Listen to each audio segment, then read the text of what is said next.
రావులపాలెం మండలం ఎక్స్-జెడ్పీటీసీ బొక్క వెంకటలక్ష్మి. కూటమి ప్రభుత్వం 2 సంవత్సరాలు నిండినప్పటికీ కూడా కూటమి ప్రభుత్వం ఇప్పుడు పండగలు చేసుకుంటున్నాము అని అడుగుతున్నారు. ఏ పండగ చేస్తున్నారు? దేని గురించి చేస్తున్నారు మీరు పండగలో? ప్రతి మహిళలకి 1500 రూపాయలు ఇస్తాము అని చెప్పారు.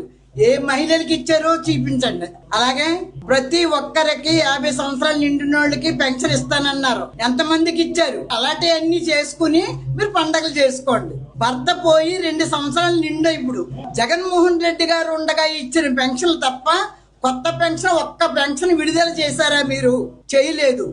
ఇప్పుడు మీరు ప్రతి ఒక్క దానికి కూడా సంబరాలు చేసుకుంటూ డబ్బు వృధా చేసి ప్రజల నెత్తి మీద భారం మోపుతున్నారు. ఆడవాళ్ళు భర్త పోయి 2 సంవత్సరాలు అయినా ఆవిడకి ఇప్పుడు పెన్షన్ లేదు. 60 సంవత్సరాలు నిండిన వాళ్ళు కూడా పెన్షన్ లేదు. మాకు తెలుగుదేశం పార్టీ కూటమి ప్రభుత్వం అన్నారు. కూటమి ప్రభుత్వం ఏం చేసింది? మహిళలకు 35% రిజర్వేషన్లు అంటున్నారు. ఎక్కడ మీరు దేనికి రిజర్వేషన్లు ఇచ్చేస్తున్నారు? నీకన్నా ముందు జగన్మోహన్ రెడ్డి గారు 50% రిజర్వేషన్లు ఇచ్చారు. కానీ మీరేంటి పండగలు చేసుకుంటూ 35% మహిళలకు ఇచ్చేస్తున్నాం. మా అంత ఘనత లేదు. మహిళలందరికీ కూడా మేమే మంచి పనులు చేస్తున్నాం అన్నారు. డ్వాక్రా ఉంది, ఏముంది? పావలా వడ్డీలు ఇచ్చేవారు, రుణమాఫీ ఇచ్చారు. అవి ఏమైనా ఉన్నాయా? మీరు మహిళలకి ఏం చేస్తున్నారు?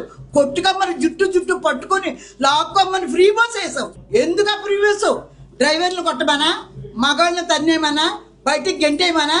మహిళలందరూ ఒక్కొక్కరు జుట్టు పీక్కోమనా? దేనికి ఫ్రీ బస్సు?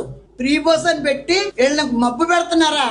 దేని గురించి? మహిళలు మళ్ళీ నీ జీవితంలో నీకు మహిళా ఓటు పడుతుందా? నీకు ఏ విధంగా పడుతుందో ఓటు?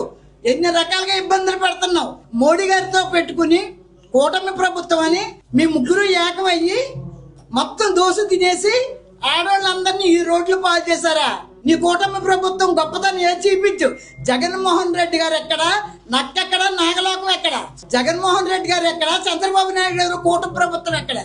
వీటిలో ఏదైనా సమంజసం ఉందా? ప్రజలారా గుర్తించుకోండి. రేపు రాబోయే ప్రతి ఓటు పవిత్రమైంది, విలువైంది.